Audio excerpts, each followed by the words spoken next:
ജീവൻ എന്നത് ദൈവത്തിൻ്റെ മഹത്തായ ദാനമാണ്. ദൈവം തന്നതല്ലേ, ദൈവം കരുതിക്കോളും.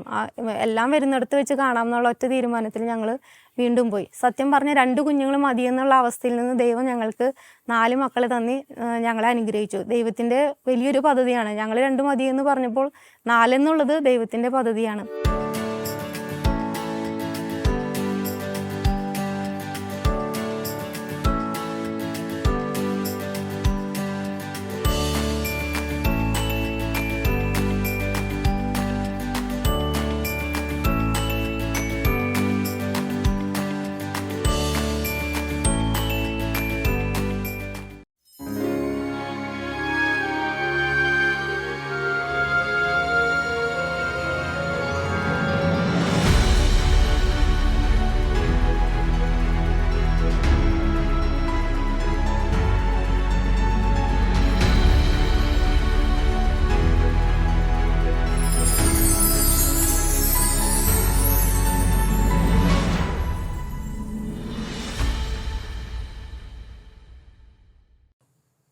എൻ്റെ പേര് ബേബി കൂനൻ.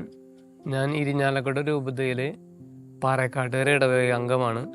ഇതെൻ്റെ ഭാര്യ ഹീമ. ഞങ്ങൾക്ക് 4 മക്കളാണ്. മൂത്ത മകൻ അലൻ, അവൻ സുഖമില്ലാത്ത കുട്ടിയാണ്, ഓട്ടിസ്റ്റിക് ആണ് അവൻ. രണ്ടാമത്തെ മകള് ഇവാനിയ.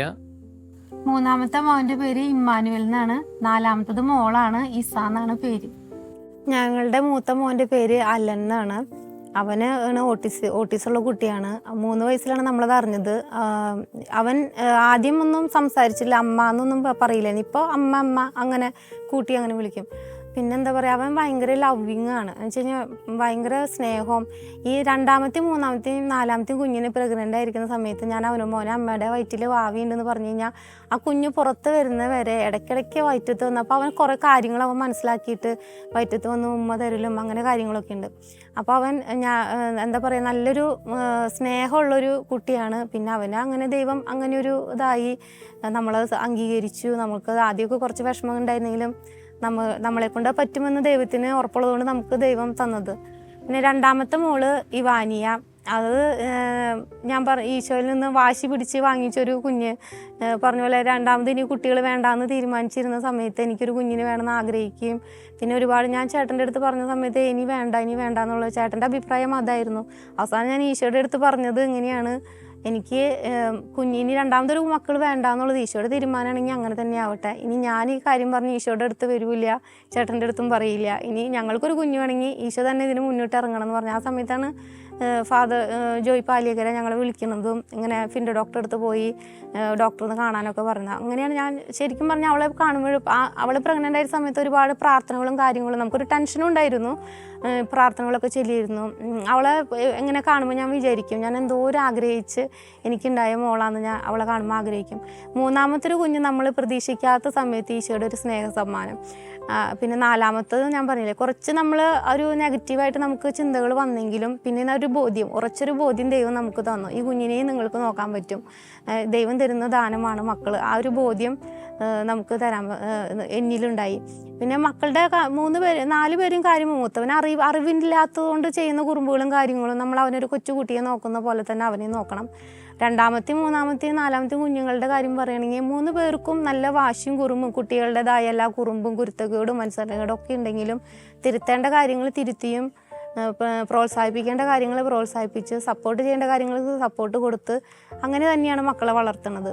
പിന്നെ അവരെന്തെങ്കിലും കുറുമ്പുകളും കാര്യങ്ങളൊക്കെ കാണിക്കുമ്പോൾ കുറുമ്പുകളുണ്ട്, തല്ലുകൂടും, നന്നായിട്ട് തല്ലുകൂടുന്ന സമയത്ത് തല്ലുകൂടെങ്കിൽ അവർ തമ്മിലൊരു ആത്മബന്ധമുണ്ട്.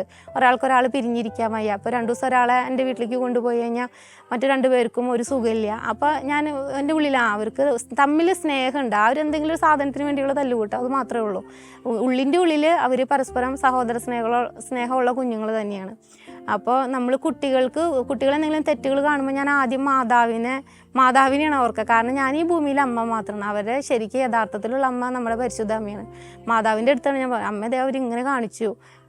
പിന്നെ ഞാൻ എപ്പോഴും പ്രാർത്ഥിക്കുന്ന ഒരു കാര്യം, ഞാൻ വളർത്തുന്ന രീതി ശരിയാക്കി തരണം. ഈ രീതിയിൽ തന്നെ എങ്ങനെയാണ് വളർത്തേണ്ടത് അമ്മ തന്നെ എനിക്ക് പറഞ്ഞു തരണേ. കാരണം ഉണ്ണീശോയെ വളർത്തിയ അമ്മയാണ്. അങ്ങനെയൊക്കെയുള്ള പ്രാർത്ഥനകളൊക്കെ ഉണ്ട്. അപ്പോൾ മക്കൾ കുറുമ്പും കാര്യങ്ങളൊക്കെ ഉണ്ടെങ്കിലും കുറച്ച് കഴിയുമ്പോൾ ആ കുറുമ്പ് അത് അവരുടെ പ്രായത്തിൻ്റെതാണ്. കുറുമ്പുണ്ട്, പിന്നെ അതുകൂടാതെ കുറേ നല്ല കാര്യങ്ങൾ അവർ ചെയ്യുന്നുണ്ട്, കുറേ ഹെൽപ്പ് ചെയ്യുന്നുണ്ട്. പിന്നെ നമുക്ക് വയ്യാണ്ട് കഴിഞ്ഞാൽ നമ്മുടെ അടുത്തുനിന്ന് നീങ്ങില്ല, അമ്മയ്ക്ക് എന്താ പറ്റിയേ, അമ്മ മരിച്ചു പോവുക, അങ്ങനെ ഒരു കുഞ്ഞസുഖം വരുമ്പോഴേക്കും അവരുടെ ഉള്ളിൽ അമ്മേനെ ഞങ്ങൾക്ക് നഷ്ടപ്പെടും എന്നുള്ളൊരു പേടിയൊക്കെ ഉണ്ട്. അപ്പോൾ സ്നേഹമുണ്ട്, ഒപ്പം കുറുമ്പും കാര്യങ്ങളും ഒക്കെയുള്ള ഒരു സാധാരണ കുട്ടികളെ പോലെ തന്നെയുള്ള മക്കൾ. നമ്മൾ എല്ലാം പറഞ്ഞു തിരുത്തി കൊടുത്തും അങ്ങനെ മുന്നോട്ട് പോകുന്നു. ചെറുപ്പത്തിലെ ഫാമിലീസിലൊക്കെ പറയാറുണ്ട് എനിക്ക് ഒരുപാട് പിള്ളേർ വേണം, നമുക്ക് വളുപ്പം നിറയെ പിള്ളേർ വരണമെന്നൊക്കെ ഞാനിങ്ങനെ അമ്മായിമാരവരൊക്കെ വരുമ്പോഴൊക്കെ ഞാൻ സംസാരിക്കാറുണ്ട്. പക്ഷെ എനിക്ക് പിള്ളേരോട് ഭയങ്കര താല്പര്യമാണ്. അത് എൻ്റെ മക്കളായാലും പുറത്തുള്ള മക്കളായാലും അറ്റ്ലീസ്റ്റ് ഇപ്പോൾ നമ്മൾ പുറത്തുനിന്നൊരു വഴിയിലുള്ള ഒരു കുഞ്ഞുങ്ങൾ ഭക്ഷണം അങ്ങനെ അലഞ്ഞു കിടക്കുക അവരെ കാണുകയാണെങ്കിലും എനിക്ക് ഭയങ്കര വിഷമമുള്ള ഒരു അവസ്ഥയാണ് അതൊക്കെ. അപ്പോൾ അത് മക്കളോടുള്ള കുട്ടികളോടുള്ള ഒരു താല്പര്യമാണ് അത് എൻ്റെ പിന്നിലുള്ളത്. ഞങ്ങൾക്ക് ആദ്യത്തെ മോനുണ്ടാവുന്നത് വിവാഹം കഴിഞ്ഞ് 3-ാം വർഷത്തിലാണ്. ആ സമയത്ത് ചേട്ടൻ ഗൾഫിലായിരുന്നു. കല്യാണം കഴിഞ്ഞ സമയത്ത് 1.5 മാസം ലീവ് കഴിഞ്ഞ് 2 വർഷം കഴിഞ്ഞിട്ടാണ് വന്നത്. അങ്ങനെ മോനൊരു 1 വയസ്സൊക്കെ ആയപ്പോഴേക്കും അവനൊരു ഫുഡ് പോയ്സൺ വന്ന് പിന്നെ അവൻ്റെ വളർച്ചയിൽ കുറച്ച് വ്യത്യാസം, കുറച്ച് ഡൗൺ ആയിപ്പോയി അവൻ. അങ്ങനെ അവനൊരു 3 വയസ്സിൽ ഓട്ടിസം ഡയഗ്നോസ് ചെയ്തു. ആ സമയത്ത് ഞങ്ങൾ അവനെ ഓരോ തെറാപ്പി സെൻറ്ററിലേക്കൊക്കെ കൊണ്ടുപോകുന്ന സമയത്ത് അവിടെ വരുന്ന ചില പേരൻസിന് ഇങ്ങനെ രണ്ടാമത്തെ കുട്ടിയൊക്കെ ഇങ്ങനെ വീണ്ടും ഇങ്ങനെ ഡിസേബിൾഡ് ആയിട്ടുള്ള കുട്ടികളെ കണ്ടപ്പോൾ ഞങ്ങൾക്കൊരു പേടി വന്നു. അപ്പോൾ ഞങ്ങൾ വിചാരിച്ചു ഇനി ഞങ്ങൾക്കൊരു കുട്ടികൾ വേണ്ട, ഇവനെ നോക്കി ജീവിക്കാമെന്ന് പറഞ്ഞു. അങ്ങനെ അങ്ങനെ ഒരു 10 വർഷക്കാലം അങ്ങനെ പോയിക്കൊണ്ടിരിക്കുന്ന സമയത്ത് അതിനിടയിൽ എനിക്ക് ഡിപ്രഷനൊക്കെ വന്നു, അതിന് മെഡിസിനൊക്കെ എടുത്തു. അങ്ങനെ പോയിക്കൊണ്ടിരിക്കുമ്പോൾ ഞങ്ങൾ വീണ്ടും അപ്പോൾ ഒരു കുട്ടി മതി എന്നായിരുന്നു ആദ്യത്തെ തീരുമാനം. അപ്പോൾ എൻ്റെ ഉള്ളിൽ എനിക്കൊരു കുഞ്ഞിനെ കൂടി വേണം, ഒരു നോർമൽ കുഞ്ഞിനെ കൂടി വേണമെന്ന് ഭയങ്കര ഒരു ആഗ്രഹം വന്നു. അങ്ങനെ ഫാദർ ജോയ് പാലിയേക്കര, ഞങ്ങൾ 2 വീട്ടുകാരും, എൻ്റെ വീട്ടുകാരെയും ഇവിടെ ചേട്ടൻ്റെ വീട്ടുകാരെയും നന്നായിട്ട് പരിചയമുള്ള ഫാദറാണ്. ഫാദർ ഒരു ദിവസം ചേട്ടനെ വിളിച്ചപ്പോൾ നിനക്ക് എത്ര മക്കളാണെന്ന് ചോദിച്ചപ്പോൾ ഒരാളേ ഉള്ളൂ എന്ന് പറഞ്ഞപ്പോൾ അച്ഛൻ്റെ അടുത്ത് ഞങ്ങൾ എല്ലാ പ്രശ്നങ്ങളും പറഞ്ഞപ്പോൾ അച്ഛൻ പറഞ്ഞു ഒരു ഡോക്ടറുണ്ട്, ഡോക്ടർ ഫിൻഡോ, നിങ്ങൾ ആളെ പോയി കണ്ടിട്ട് ഒന്ന് ആളെന്താ പറയണേന്ന് നോക്കുമെന്ന് പറഞ്ഞ് ഞങ്ങൾ ഡോക്ടറെ കണ്ടപ്പോൾ ഡോക്ടർ കുറച്ച് ടെസ്റ്റുകളും കാര്യങ്ങളൊക്കെ ചെയ്തിട്ട് പറഞ്ഞു അടുത്ത കുട്ടിക്ക് യാതൊരു പ്രശ്നവും ഉണ്ടാവില്ല, ഇതൊരു മോനല്ലേ, അടുത്തതൊരു മോളാവട്ടെ എന്ന് പറഞ്ഞു. പിന്നെ അങ്ങനെയാണ് ഞങ്ങൾക്ക് രണ്ടാമതൊരു കുട്ടീനുണ്ടായത്. 2 മക്കൾ മതിയെന്നായിരുന്നു പിന്നെ ഞങ്ങളുടെ തീരുമാനം. അങ്ങനെ പോകുന്ന സമയത്ത് മോൾക്ക് 1 വയസ്സായപ്പോഴേക്കും 3ാമതൊരു കുഞ്ഞിന് കൂടി ഞാൻ പ്രഗ്നൻ്റായി. അപ്പോൾ ദൈവത്തിൻ്റെ വലിയൊരു ദാനം. അങ്ങനെ മോനെ ഒരു 2 വയസ്സായ സമയത്ത്, 3ാമത്തെ കുട്ടിക്ക് 2 വയസ്സായ സമയത്ത് 4ാമത്തെ കുഞ്ഞിന് പ്രഗ്നൻ്റായി. ആ സമയത്ത് കുറച്ച് നെഗറ്റീവ് ആയിട്ടുള്ള ചിന്തകൾ ഞങ്ങളുടെ മനസ്സിലേക്ക് കടന്നു വന്നെങ്കിൽ എങ്ങനെ പോകും. അത് നമ്മുടെ കൊറോണ സ്റ്റാർട്ട് ചെയ്ത ആ സമയത്തായിരുന്നു ഞാൻ പ്രഗ്നൻ്റ് ആയത്. നമ്മുടെ വരുമാനം നിന്ന് പോയി, ആകെ ബുദ്ധിമുട്ട്. നമുക്ക് വീട്ടിൽ നിന്ന് അമ്മയ്ക്ക് ചേട്ടൻ്റെ അമ്മയ്ക്ക് വയ്യാണ്ടായി, എൻ്റെ ഡാഡിക്കാണെങ്കിൽ വയ്യാത്ത ഒരവസ്ഥയിലേക്ക് വന്നു. നമുക്ക് വീട്ടുകാരെയും സപ്പോർട്ടില്ല. അപ്പോൾ ഇതെങ്ങനെ മുന്നോട്ട് പോകും എന്നൊരു ചിന്തയൊക്കെ വന്നപ്പോൾ പിന്നെ ആലോചിച്ചു, ജീവൻ എന്നത് ദൈവത്തിൻ്റെ മഹത്തായ ദാനമാണ്, ദൈവം തന്നതല്ലേ, ദൈവം കരുതിക്കോളും, എല്ലാം വരുന്നിടത്ത് വെച്ച് കാണാം എന്നുള്ള ഒറ്റ തീരുമാനത്തിൽ ഞങ്ങൾ വീണ്ടും പോയി. സത്യം പറഞ്ഞ 2 കുഞ്ഞുങ്ങൾ മതിയെന്നുള്ള അവസ്ഥയിൽ നിന്ന് ദൈവം ഞങ്ങൾക്ക് 4 മക്കളെ തന്നി ഞങ്ങളെ അനുഗ്രഹിച്ചു. ദൈവത്തിൻ്റെ വലിയൊരു പദ്ധതിയാണ്. ഞങ്ങൾ 2 മതിയെന്ന് പറഞ്ഞപ്പോൾ 4 എന്നുള്ളത് ദൈവത്തിൻ്റെ പദ്ധതിയാണ്. അങ്ങനെയാണ് ഞങ്ങൾക്ക് 4 മക്കളായത്. സാമ്പത്തികമായിട്ടുള്ള ഒരു ഇത് നോക്കിയിട്ടല്ല നമ്മൾക്ക് മക്കളുള്ള സ്നേഹം. അത് ദൈവം നമുക്ക് ഇപ്പോൾ പൈസ പറഞ്ഞില്ലേ, മുൻപ് നമ്മൾക്കൊക്കെ വർക്കുള്ള സമയത്തൊക്കെ സാമ്പത്തികമായിട്ട് നമ്മൾ നല്ല ഉയർന്ന നിലയിലായിരുന്നു. അതിനുശേഷം ഈ പ്രളയം, കൊറോണ അങ്ങനെ സമയങ്ങൾക്ക് വന്നതിന് ശേഷം ഞങ്ങൾ സത്യം പറയുകയാണെന്നുണ്ടെങ്കിൽ ഭയങ്കര മോശമായ അവസ്ഥയിൽ കൂടെ കടന്നുപോയത്. അപ്പോഴും നമുക്ക് 2ാമത്തെയും 3ാമത്തെയും മക്കളുണ്ടായി. അവരുടെ കാര്യങ്ങൾ ഭംഗിയായിട്ട് എല്ലാ കാര്യങ്ങളും നമ്മൾ നടത്തിയിട്ടുണ്ട്. സാമ്പത്തികമായിട്ടുള്ള ഒരു ഇതിനെ നോക്കിയിട്ടല്ല നമ്മൾ മക്കളുടെ കാര്യത്തിൽ അതിൻ്റെ ഇമ്പോർട്ടൻസ് കൊടുക്കുന്നത്. പൈസ ഇല്ലാത്ത അവസരങ്ങളുണ്ട്, അതിനനുസരിച്ച് ജീവിക്കാനുള്ള സമയങ്ങൾ വരുമ്പോൾ അതനുസരിച്ച് നമുക്ക് ജീവിക്കാനുള്ള ഒരു ശക്തി ദൈവം തരാറുണ്ട്. ഉള്ള സമയത്ത് ഉള്ളതുപോലെയും ഇല്ലാത്ത സമയത്ത് അതനുസരിച്ചും ദൈവത്തിൻ്റെ കൃപയിൽ വളർത്തണം എന്നുള്ളൊരു ആഗ്രഹമുണ്ട് മക്കളെ എനിക്ക്. പണ്ടത്തെ നമ്മുടെ മാതാപിതാക്കളെ അവരുടെ കാര്യം എടുത്തു കഴിഞ്ഞാൽ പണ്ട് കാലത്ത് 12ഉം 16ഒക്കെ മക്കളാണ്. അന്ന് അവർക്ക് എന്താണ് ഈ കൃഷിയിൽ നിന്നുള്ളൊരു വരുമാനം മാത്രമേ ഉണ്ടായിരുന്നുള്ളൂ. അവർ ആ കൃഷി ചെയ്തു, ഉള്ളതുകൊണ്ട് മക്കളെ വളർത്തി, അവർ മക്കളെ ദൈവത്തിന് സമർപ്പിച്ചു. ആ മക്കൾക്കൊരു ഉയർച്ച വന്നു. പണ്ട് കാലത്തെ ആ ഒരു രീതിയാണ്. അപ്പോൾ നമ്മളിപ്പോൾ ഈ ഒരു കാലഘട്ടത്തിൽ നമ്മൾ പൈസ ഉണ്ടായാലേ കൂടുതൽ മക്കൾ ആവശ്യമുള്ളൂ എന്ന് അല്ലെങ്കിൽ താല്പര്യമുള്ളൂ എന്ന് പറയുന്നതിനോട് തീരെ യോജിക്കാത്തൊരു കാര്യമാണ്. നമ്മൾ പൈസ ഇല്ല, നമുക്ക് ദൈവം തരും. ഈ മക്കൾ എത്രയോ ദമ്പതികൾ മക്കളില്ലാതെ ചികിത്സയും കാര്യങ്ങളായിട്ട് കഴിയണം. അപ്പോൾ അവർക്കൊരു കുഞ്ഞിനെ കിട്ടാത്ത ആ ഒരു അനുഗ്രഹം, അവർക്കില്ലാത്തൊരു എന്താ പറയുക, അത് ദൈവത്തിന് അറിയാം. എന്താ പറയുക, ഇവർക്ക് ഇങ്ങനെ 4 മക്കളെ കൊടുത്ത് അവർക്ക് നോക്കാനുള്ള കഴിവുണ്ട്, അല്ലെങ്കിൽ അത് നമ്മളെ കൊണ്ട് പറ്റും, നമ്മൾ ആ മക്കളെ ജീവന് തുല്യം സ്നേഹിക്കും, അങ്ങനെയൊക്കെ ഒരു ബോധ്യം ഇതൊക്കെ ദൈവത്തിനുണ്ടാവുമായിരിക്കും. അപ്പോൾ അതുകൊണ്ട് നമുക്ക് പൈസയും മക്കളായിട്ട് യാതൊരു ബന്ധപ്പെടുത്തേണ്ട ഒരു ആവശ്യം ഇതിലില്ല. മക്കളെ തരുമ്പോൾ നമുക്കുള്ളത് കൊണ്ട് എത്രയോ കൂടുതൽ മക്കളില്ലാത്ത വീടുകളിലും കഴിയുന്നുണ്ട്. അതും ഇതായിട്ട് ബന്ധമില്ല. നമ്മൾ നന്നായി നമ്മളെ കൊണ്ട് പറ്റുന്ന പോലെ വളർത്താം, ദൈവത്തിൽ ആശ്രയിച്ച് ജീവിക്കാം. അപ്പം എല്ലാം നന്നായി വരുമെന്നാണ് എൻ്റെ ഒരു കാഴ്ചപ്പാട്.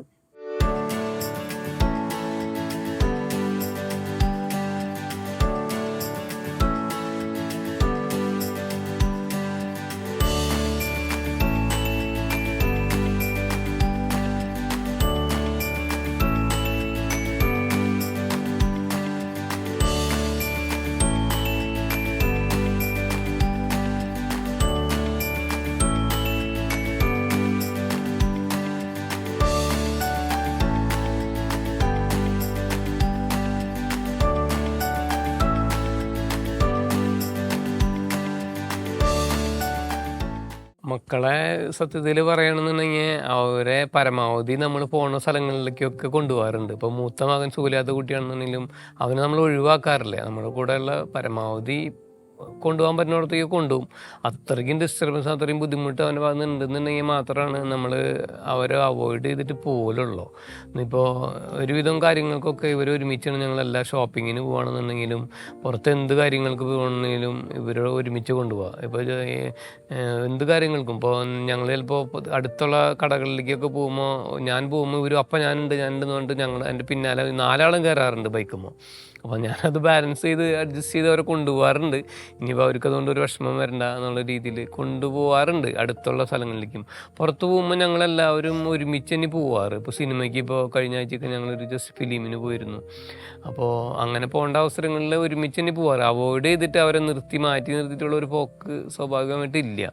പിന്നെ വണ്ടികളുമേ ആയാലും ഇപ്പോൾ ചെറിയൊരു വാഹനം ഞങ്ങൾക്കുണ്ട്. അത് ഉപയോഗം പല സമയത്തും നമുക്ക് അത്യന്താപേക്ഷിതമായൊരു കാറിൻ്റെ ആവശ്യമുണ്ടെന്ന് തോന്നിയിരുന്നു. ഹോസ്പിറ്റലായിരുന്നു ഞങ്ങൾ പലപ്പോഴും കുട്ടികൾക്കൊക്കെ അസുഖങ്ങളുടെ ഒരു തുടർ കഥയായിട്ട് ഒരു സമയത്തൊക്കെ അസുഖങ്ങളുടെ എന്ന് പറയാം ഒരുപാട് അസുഖങ്ങളായിട്ട് ഒരാൾക്ക് വരും. ഈ കുഞ്ഞു കുട്ടികളായ കാരണം ഒരാൾക്ക് വന്ന അടുത്ത ആൾക്ക് പെട്ടെന്ന് ബാധിക്കുക. അപ്പോൾ ഞങ്ങൾ ഹോസ്പിറ്റലിൽ കാട്ടുമ്പോഴൊക്കെ മുന്നൊക്കെ ഈ പരിസരത്തുള്ള ഡോക്ടർമാരെ കാട്ടിയിരുന്നു. പിന്നെ തൃശ്ശൂരത്തൊരു ഡോക്ടറാക്കി. അപ്പോൾ ക്ലിനിക് ടൈമിലൊക്കെ നമ്മൾ പോയി ഈവനിങ്ങിലൊക്കെ പോയി കാണാൻ പോകും. അപ്പോൾ ഇവർ പോകുമ്പോൾ എല്ലാവരും കയറ്റിയിട്ട് കൊണ്ടുപോകും ഞങ്ങൾ. അപ്പോൾ ഒരുമിച്ച് പോരും. അപ്പോൾ ഒരാൾ പോയി ഒരാഴ്ച കഴിയുമ്പോൾ അടുത്ത ആൾക്ക് തുടങ്ങും. അപ്പോൾ അടുത്ത ആഴ്ച കൊണ്ടുപോകണം. അങ്ങനെയുള്ള ബുദ്ധിമുട്ടുകളും കാര്യങ്ങളൊക്കെ ഉണ്ട്. എങ്കിലും നമുക്ക് ഒരു സന്തോഷകരമായ രീതിയിൽ മക്കളെയും കൊണ്ട് എല്ലാത്തേക്കും യാത്ര ചെയ്യാൻ പറ്റുന്നുണ്ടെന്നും അതിനുള്ള യാതൊരു ബുദ്ധിമുട്ടുകൾ അവരുടെ കുസൃതികളും പ്രശ്നങ്ങളൊക്കെ വരുമ്പോൾ ദേഷ്യം വരാറുണ്ടെങ്കിലും അതങ്ങനെ ഒരു ബുദ്ധിമുട്ടായിട്ട് നമുക്ക് തോന്നിയിട്ടില്ല. ഞങ്ങളങ്ങനെ എന്ന് പറയുമ്പോൾ മൂത്ത മോനുള്ളപ്പോൾ പ്രാവശ്യം ഫസ്റ്റത്തെ വർഷത്തിൽ നമ്മൾ വേളാങ്കണ്ണി പോയിട്ടുണ്ടായിരുന്നു അവൻ്റെ മുടി ഇത് ചെയ്യാനൊക്കെ. പിന്നെ ഉള്ള യാത്രകൾ എന്ന് പറഞ്ഞു കഴിഞ്ഞാൽ ചെട്ടിക്കാട് പോയിട്ടുണ്ട്. അല്ലാണ്ട് ഇങ്ങനെ ധ്യാനപരമായുള്ള കാര്യങ്ങളിൽ നമ്മളെല്ലാവരും കൂടി പങ്കെടുത്തിട്ടില്ല. എന്ന് വെച്ച് കഴിഞ്ഞാൽ മൂത്തോനെയും കൊണ്ട് നമ്മൾക്കതൊരു പങ്കെടുക്കാൻ പറ്റുന്നൊരവസ്ഥയല്ല. അവനൊരു 1 മണിക്കൂർ മാക്സിമം 1/2 മണിക്കൂർ ഇരിക്കും. അത് കഴിഞ്ഞാൽ അവനെ പിന്നെ നമുക്കത് പിന്നാലെ കിടന്ന് നടക്കേണ്ടി വരും. അപ്പം അങ്ങനത്തെ ഒരു അവസ്ഥ കാരണം നമ്മൾ അങ്ങനെയുള്ള ഒരു ഇതുകൾക്കൊന്നും പങ്കെടുത്തിട്ടില്ല. നമ്മുടെ പള്ളിയിൽ ധ്യാനങ്ങളും അങ്ങനെ ആരാധന കാര്യങ്ങളൊക്കെ ഉണ്ടാകുമ്പോൾ നമ്മൾ പോവാറുണ്ട്. അപ്പോൾ അത് 1 മണിക്കൂറും അല്ലെങ്കിൽ 2 മണിക്കൂർ ആ പരിപാടികളിലും ധ്യാനത്തിനൊക്കെ വാർഷിക ധ്യാനം അങ്ങനെയുള്ള പരിപാടികളിലൊക്കെ നമ്മൾ പങ്കെടുക്കാറുണ്ട്. അല്ലാണ്ട് അവിടെ നിന്നിട്ടുള്ള ഒരു ധ്യാനത്തിന് ഇതുവരെ പങ്കെടുത്തില്ല. ആഗ്രഹമുണ്ട്. പക്ഷേ ഈ പരിസ്ഥിതികളും ഈ ഒരു അവസ്ഥയും എന്ന് വെച്ചാൽ നമുക്കത് കൊണ്ടുപോകാൻ എളുപ്പമുള്ള കാര്യമല്ല. കുടുംബ പ്രാർത്ഥനയിൽ ചെറിയ മോള് ഓടി നടക്കുമെങ്കിലും പറഞ്ഞു കൊടുക്കുന്നുണ്ട്, അടങ്ങിയിരിക്കണം, ഈശോ കാണുന്നുണ്ട്, മാതാവ് കാണുന്നത്. നമ്മൾ മാതാവിനെ ഈശോനെ വിളിച്ചാണ് പ്രാർത്ഥിക്കണത്. കുടുംബ പ്രാർത്ഥനയിൽ ഓടി നടന്നു കഴിഞ്ഞ് കഴിഞ്ഞാൽ അത് ഭയങ്കര ഈശോയ്ക്ക് മാതാവിന് വലിയ വിഷമം ഉണ്ടാക്കുന്ന കാര്യമൊക്കെ അങ്ങനെയൊക്കെ പറഞ്ഞു കൊടുക്കും. നമ്മൾ കുടുംബ പ്രാർത്ഥന പരമാവധി നമ്മൾ ഈ പറഞ്ഞ പോലെ ഹോസ്പിറ്റലിലേക്ക് ഒക്കെ പോകണ സമയത്ത് അങ്ങനെയൊക്കെ, അല്ലെങ്കിൽ പിള്ളേർക്ക് വയ്യാണ്ടിരിക്കുന്ന സമയത്ത് അങ്ങനെയൊക്കെ ഇടയ്ക്ക് മുടങ്ങി പോവെങ്കിലും പരമാവധി നമ്മൾ കുടുംബ പ്രാർത്ഥന ചൊല്ലിയിട്ട് അത് മക്കൾക്ക് പറഞ്ഞു കൊടുക്കണം. കുടുംബ പ്രാർത്ഥന ഇല്ലാത്ത ഭവനങ്ങൾ നശിച്ചത് എൻ്റെ ലൈഫിൽ എനിക്കതൊരു അനുഭവമുള്ള കാര്യങ്ങളാണ്. അപ്പോൾ കുടുംബ പ്രാർത്ഥന മസ്റ്റായിട്ട് നമ്മുടെ വീട്ടിൽ വേണം. അതോടൊപ്പം പള്ളിയിൽ ഞായറാഴ്ച എന്തായാലും മുടങ്ങാണ്ട് പോകണം. അപ്പം മോള് ചില ദിവസമൊക്കെ ഇങ്ങനെ രാവിലെ കാറ്റീസത്തിന് പോകാൻ വിളിക്കുമ്പോൾ ഇന്നൊരു ദിവസമല്ലേ അമ്മേ, ഇന്നൊരു ദിവസം മുടങ്ങാം എന്ന് പറയുമ്പോൾ ഞാൻ സമ്മതിക്കാറില്ല. പോകണം, അത് പോകണം. നീ സ്കൂളിലെ കാര്യങ്ങൾ പഠിക്കുന്ന പോലെ തന്നെ ഈശോനെ പറ്റിയുള്ള കാര്യങ്ങൾ, ഒരുപാട് കാര്യങ്ങൾ പഠിക്കാനുണ്ടെന്ന് പറഞ്ഞിട്ട് നമ്മൾ അതിനെയും ഒന്ന് സപ്പോർട്ട് ചെയ്ത് കൊടുക്കുന്നുണ്ട്. അപ്പോൾ പിന്നെ അതുപോലെ എന്തെങ്കിലും കുറുമ്പുകൾ കാണിക്കുന്ന സമയത്ത് അത് കുറുമ്പ് കാണിച്ചതിൻ്റെ ആ ഒരു തെറ്റും അത് പറഞ്ഞു കൊടുക്കും. കൂടാതെ അത് ചെയ്യുമ്പോൾ ഈശോ വിഷമിക്കുന്നുണ്ട്, അല്ലെങ്കിൽ മാതാവ് വിഷമിക്കുന്നുണ്ട്, സ്വർഗത്തിലേക്ക് പോകാൻ അതൊരു തടസ്സമാകും, അങ്ങനെയുള്ള കുറച്ച് ആത്മീയമായിട്ടുള്ള കാര്യങ്ങളും കൂടി മക്കൾക്ക് പറഞ്ഞു കൊടുക്കാറുണ്ട്. ഈശോയുടെ കുരിശിലെ വേദനകൾ അതൊക്കെ കൂട്ടും. അമ്മയായാലും ഇപ്പം അമ്മ കണ്ടില്ല, അല്ലെങ്കിൽ അപ്പം കണ്ടില്ല, ഞങ്ങൾ കണ്ടില്ല എന്ന് വെച്ചിട്ട് സ്വർഗത്തിൽ ഈശോ മാതാവ് അതെല്ലാം കാണുന്നുണ്ട്. ഞങ്ങൾ കണ്ടില്ലെങ്കിൽ വേണ്ട, അവരും അത് കാണുന്നുണ്ട്, വിഷമിക്കുന്നുണ്ട്. ഈശോയുടെ മക്കളാണ് അത്. സാത്താൻ്റെ മക്കളാവുമ്പോൾ അനുസരണകേട് കുറുമ്പ് കാണിക്കുമ്പോൾ സാത്താൻ്റെ മക്കളാണ് അങ്ങനെ ചെയ്യുക, നിങ്ങൾ അങ്ങനെ ഒരിക്കലും ചെയ്യരുത്, അങ്ങനെയുള്ള സ്വർഗത്തെ പറ്റിയും അങ്ങനെ ഒരു നമ്മളെല്ലാം സ്വർഗത്തിൽ നിന്ന് വന്നവരാണ് നിങ്ങൾ, അങ്ങനെയാണ് ഞാൻ പറഞ്ഞത്. നിങ്ങൾ മാലാഖ കുഞ്ഞുങ്ങളായിരുന്നു, ഈശോയുടെ അടുത്തായിരുന്നു. ഇനി മരിച്ചു കഴിയുമ്പോൾ ഈശോയുടെ അടുത്തേക്ക് തന്നെ പോകാവുന്ന വിധത്തിൽ നമ്മൾ ജീവിക്കണം. അതിന് ഈ ഭൂമിയിൽ തെറ്റുകളൊന്നും ചെയ്യാതെ ജീവിച്ചാലാണ് നമുക്കതിന് പറ്റുള്ളൂ എന്നൊക്കെ അങ്ങനെയൊക്കെ പറഞ്ഞു കൊടുത്ത് അങ്ങനെയുള്ള രീതിയിലൊക്കെ അവരുടെ ഉള്ളിലേക്ക് ആത്മീയ ചിന്തകൾ ഞാൻ നിറയ്ക്കാൻ എപ്പോഴും ശ്രദ്ധിക്കാറുണ്ട്.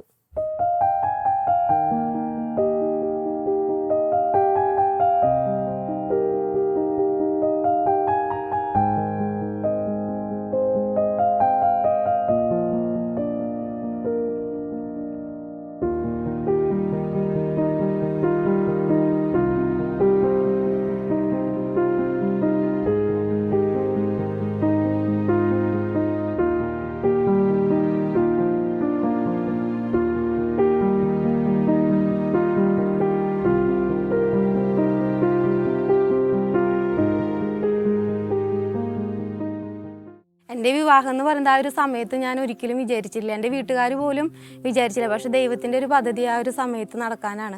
അങ്ങനെ അറിയിച്ചിട്ട് എല്ലാവരും ഇത് പോയിക്കണേ. ഇവൻ്റെ കൂടെ വന്നു, നമ്മൾ ഇവൻ്റെ കൂടെ പോയി കാര്യങ്ങൾ കണ്ടു. അപ്പോൾ കണ്ടപ്പോൾ എനിക്ക് താല്പര്യപ്പെട്ടു. ആള് പെണ്ണ് കാണാന്നുള്ള രീതിയിലല്ല വന്നത്. ഇവിടെ ഞങ്ങളുടെ ഒരു റിലേറ്റീവിൻ്റെ വീട് കൂടി ഉണ്ട്. അപ്പോൾ അവിടുത്തെ ഒരു പയ്യൻ്റെ കൂടെ ജസ്റ്റ് ഞങ്ങളുടെ വീട്ടിലേക്ക് വന്നതാണ്. പിന്നെ ബാക്കിയുള്ള കാര്യങ്ങൾ ഇവർ വീട്ടുകാരും കാര്യങ്ങളൊക്കെ ആയി സംസാരിച്ചിട്ട് അത് മുന്നോട്ട് പോയി.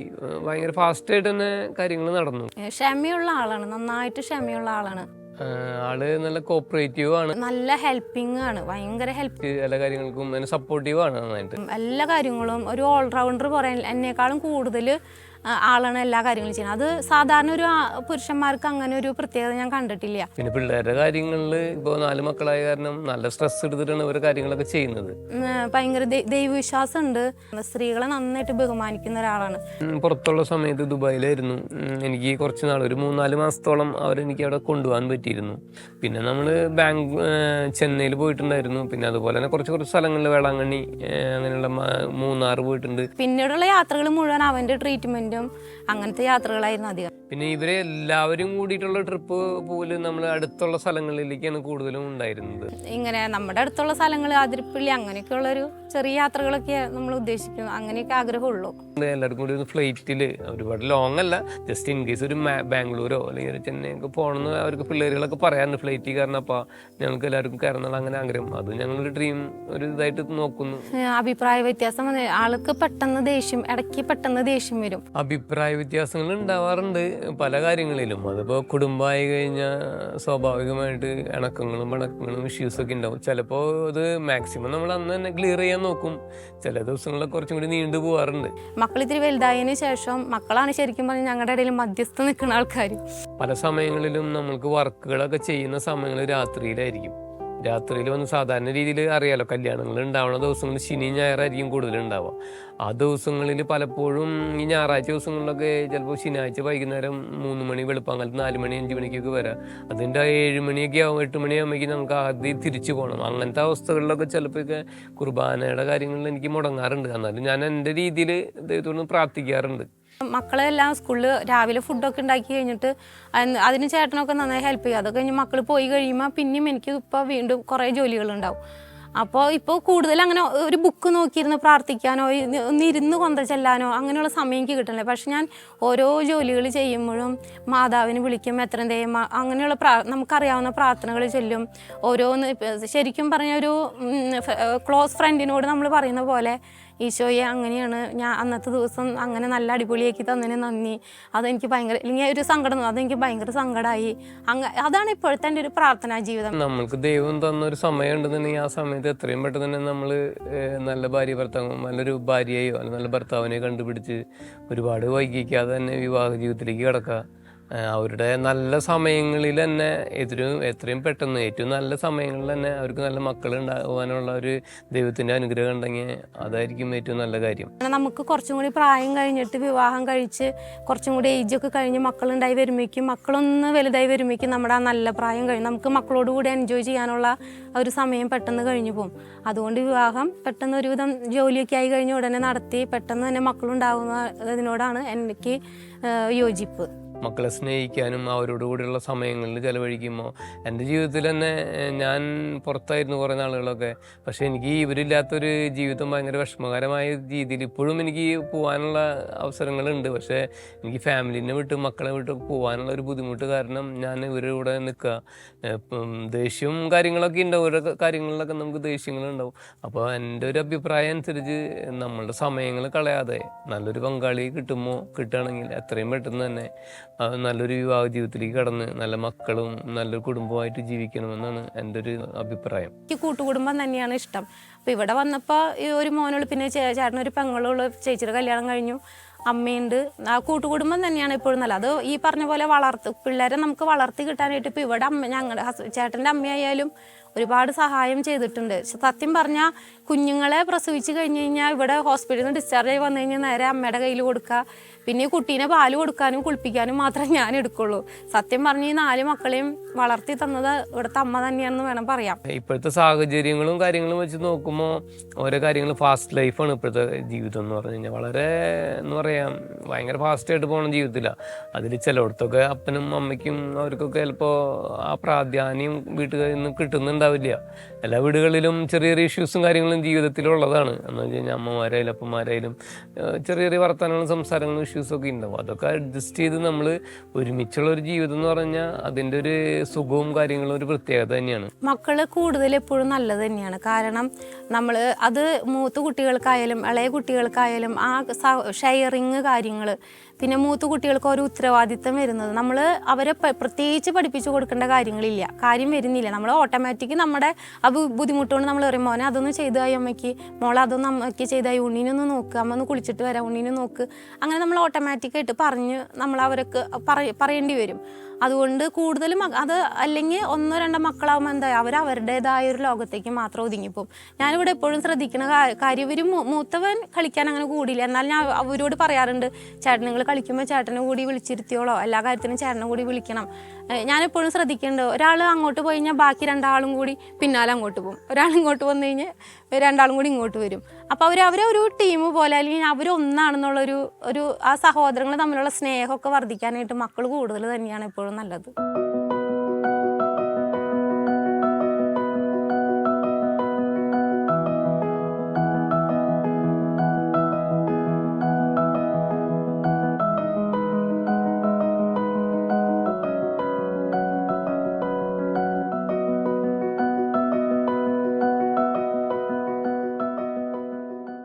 വിളിക്കട്ടോ പറയാതെ സദ്വചനങ്ങൾ മാത്രം സംസാരിച്ചാൽ നീ എൻ്റെ നാം പോലെയാകും. ജെറമ്യ 15:19. ബാറുക്ക് 5:5. ജെറുസലേം ഉണരുക, ഉയരത്തിൽ നിന്ന് കിഴക്കോട്ട് നോക്കുക, പരിശുദ്ധനാവിൻ്റെ കൽപ്പന അനുസരിച്ച് കിഴക്കു നിന്നും പടിഞ്ഞാറ് നിന്നും ശേഖരിക്കപ്പെട്ട നിന്റെ മക്കളെ കാണുക. ദൈവം നിന്നെ സ്മരിച്ചതിൽ അവർ ആനന്ദിക്കുന്നു. കർത്താവിന് നന്ദി പറയാൻ അവിടെ നിന്ന് സങ്കീർത്തനം 100 അതിലെ ആകാശവും സൃഷ്ടിച്ചു പുതിയ 1:1. കർത്താവിന് നന്ദി പറയാൻ അവിടുന്ന് നല്ലവനാണ്. മൊബൈലിൻ്റെ ഉപയോഗം ഒരു ഇടയ്ക്ക് നന്നായിട്ട് മക്കൾ കണ്ടിരുന്നു, വീഡിയോസും കാര്യങ്ങളൊക്കെ. കുറച്ച് നേരം അവർക്ക് കൊടുക്കണം. ഇപ്പോഴത്തെ ടെക്നോളജി കാര്യങ്ങൾ അവർ പഠിക്കണം. ഇപ്പം 2ാമത്തെ മോളാണെങ്കിൽ ഒരുപാട് എഡിറ്റിങ് അവൾക്ക് ഭയങ്കര ഇഷ്ടമാണ്. അപ്പോൾ അവൾ കുറേ വീഡിയോസ് എടുത്ത് എഡിറ്റൊക്കെ ചെയ്യും. അപ്പോൾ കുറച്ച് നേരം അവർക്ക് അതിൻ്റെ ആ ടെക്നോളജിയും കാര്യങ്ങളൊക്കെ ഒന്ന് മനസ്സിലാക്കാനും കുറച്ചൊരു എൻ്റർടൈൻമെൻറ്റിന് വേണ്ടിയിട്ട് കുറച്ചൊരു സമയം, ഒരു അരമണിക്കൂറൊക്കെ, അത് എല്ലാവർക്കും കൂടി ഒറ്റൊരു ടൈം 3 പേരും കൂടി ഒരു മൊബൈൽ 3 പേരും കൂടി ഇരുന്ന് കാണും. അങ്ങനെ ഒരു രീതിയിലേക്ക് ഞങ്ങൾ മൊബൈലിൻ്റെ ഉപയോഗം നന്നായിട്ട് മാറ്റിയിട്ട് കുറച്ച് TV-യിൽ കാർട്ടൂൺ കാണും, കുറച്ച് നേരം സ്കൂൾ വിട്ട് വന്നിട്ട് കാർട്ടൂൺ കാണും. പിന്നെ വൈകിട്ട് ഒരു 6 മണി തൊട്ട് 8:30-9 മണി വരെ അത് ഷാലോമോ ഗുഡ്നസ് TV അങ്ങനെ ഏതെങ്കിലും ഒരു ചാനൽ വയ്ക്കും. അത് അമ്മാമ്മയ്ക്കുള്ളൊരു സമയമാണ്. പിന്നെയുള്ള സമയം ഇനി അപ്പന് സിനിമയോ ന്യൂസോ എന്താണെന്ന് വെച്ചാൽ അപ്പനെ കണ്ടോട്ടെ, അങ്ങനെയുള്ള രീതിയിലേക്ക് ഞങ്ങൾ ആ TV-യുടെ ഉപയോഗം തന്നെ ഞങ്ങൾ അതിനെ ഡിവൈഡ് ചെയ്തിട്ട് ഞങ്ങളാക്കിയിട്ടുണ്ട്. മൊബൈലിൽ നമ്മൾ കൂടുതലും ഞാനധികം ഇങ്ങനെ ഫേസ്ബുക്കും വാട്സപ്പിലും ഒന്നും അത്ര ഇതല്ല. ഞാൻ എൻ്റെ വർക്ക് പരമായ കാര്യങ്ങൾ അതൊന്ന് ഡെവലപ്പ് ചെയ്യാനായിട്ട് ഇൻസ്റ്റഗ്രാമും ഫേസ്ബുക്കും വാട്സപ്പൊക്കെ അധികം യൂസ് ചെയ്യുന്ന ആളാണ്. ഒരു മോനായാലും 2 മക്കളായാലും 4 മക്കളായാലും അതിൻ്റെതായ ബുദ്ധിമുട്ടുകളും കഷ്ടപ്പാടുകളും എല്ലാവർക്കും ഉണ്ടാവും.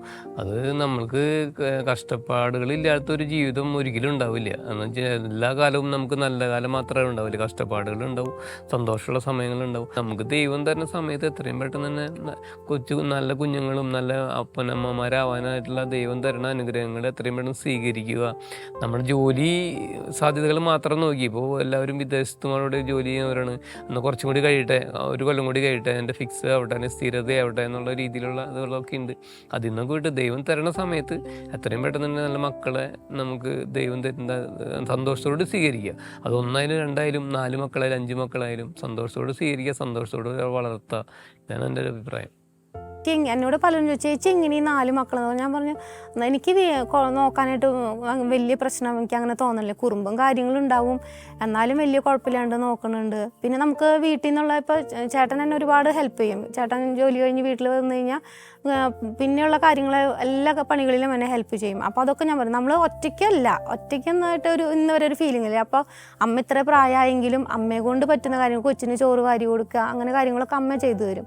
അപ്പോൾ അതുകൊണ്ട് നമ്മൾ ആ ഒരു കഷ്ടപ്പാടെന്നുള്ളൊരു ഇതിനെ മാറ്റി നിർത്തിയിട്ട് അത് കഴിയുമ്പോൾ നമുക്ക് ആ പകലത്തെ കുറച്ച് കഷ്ടപ്പാടുകളൊക്കെ കഴിഞ്ഞ് നമ്മൾ ഉറങ്ങാൻ എല്ലാവരും കൂടി മുറിയിലേക്ക് വരുമ്പോൾ എന്താ പറയുക, നല്ലൊരു രസമാണ്. അതെന്ന് വെച്ചാൽ തല്ലുകൂടി കരിച്ച് ചിരിച്ച് ഞങ്ങൾ 6 പേരും കൂടി ഒരു മുറിയിൽ ഉറങ്ങുമ്പോൾ ഒരു സ്ഥലക്കുറവൊക്കെ ഉണ്ട്, പക്ഷെ ഞങ്ങൾ അതിലൊരു ആനന്ദം സന്തോഷം കണ്ടെത്തുന്നുണ്ട്.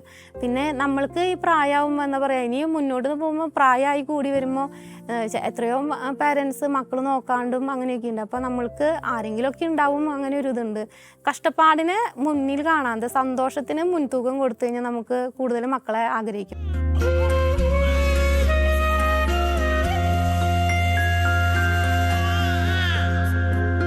ദൈവം തന്നദാനമേ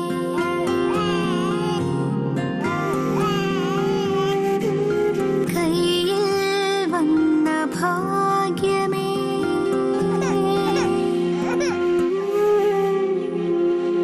ദൈവം തന്നദാനമേ കയ്യിൽ വന്ന ഭാഗ്യമേ ഓരോ നാളും എൻ്റെ കുഞ്ഞിൽ നിന്റെ കണ്ണിൽ എൻ്റെ ദൈവത്തെ ഞാൻ കാണുന്നിതാ